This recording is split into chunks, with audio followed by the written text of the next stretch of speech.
Church is done. Pastor, you know what I asked you last week? Oh yes, the story. Okay, I can continue. Oh no!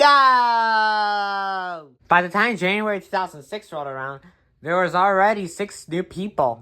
Well, including myself, so technically there was 7, besides the pastor and his wife, which was 9. So yeah. The pastor was so impressed that he decided to make me substitute pastor whenever he was away. When I heard the news, I knew that everyone was staring at me, so I immediately said, "Yay!" And then that was it. On my very first sermon, I was so nervous that I couldn't even pick up the Bible or talk. I just stood there in silence for 2 whole hours. And that was one of the most embarrassing days of my life.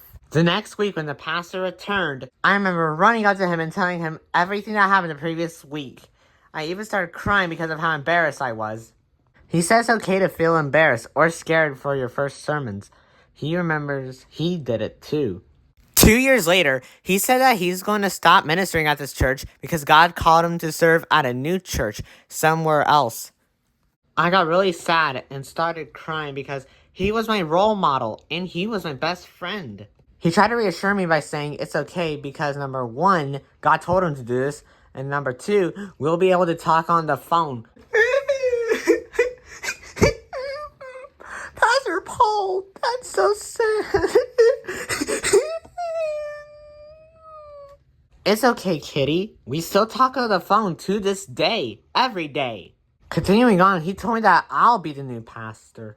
I immediately responded with, "What? I can't do this. I can't be the pastor. I'm only 21. He told me that he knew I could do it, and at any point I needed help, he can give me either a phone text or a phone call. Also, he was really nice about it, too. On my very first sermon there, the week later, I was surprised. What? What happened, Pastor? What happened, Pastor? Did you get hurt? What happened?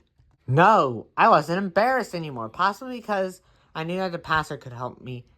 Also, Kitty, I was trying to tell a story, so wouldn't you just listen? Oh, okay, keep going. After a few years, I was getting used to him not being there, but of course, I still missed him either way. And just when I thought that I'd never have a true best friend again, you came in and you walked through the doors. I was so happy to see you for the first time, but then I realized I should have been getting my hopes up, as after all, I just lost a best friend a few years before, so I decided to just tell you hi and told you to sit wherever you'd like. And then you went and sat down in the very seat you love today. After church, I asked you what your name was. You told me that your name was Kitty.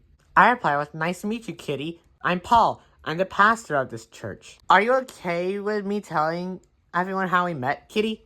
"I don't mind. Besides, I forgot." 3 years later, I got married, and then I started preaching the way I do today. Then came 2 of our friends. Guess who they are? Kendall and Jimmy. Say it loud, say it proud. Seriously, you guys can remember your first time coming here, but I can't? How is that possible? Easy, we started coming at a later point in history. Either way, when they started coming, I smiled and said hi to them, like how I did with Kitty. They both said hi and asked, "How are you?"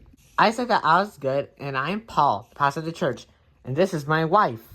And then Kitty told everyone that he was Kitty. And that is the story of my origins as a pastor. I like the Pastor Paul.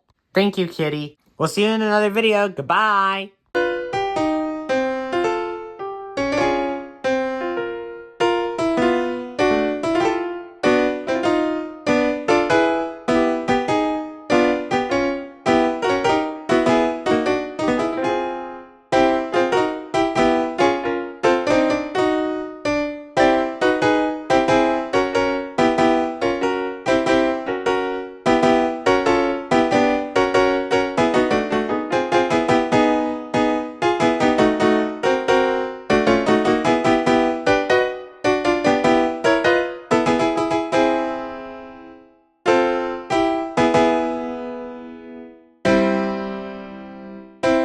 Nice story.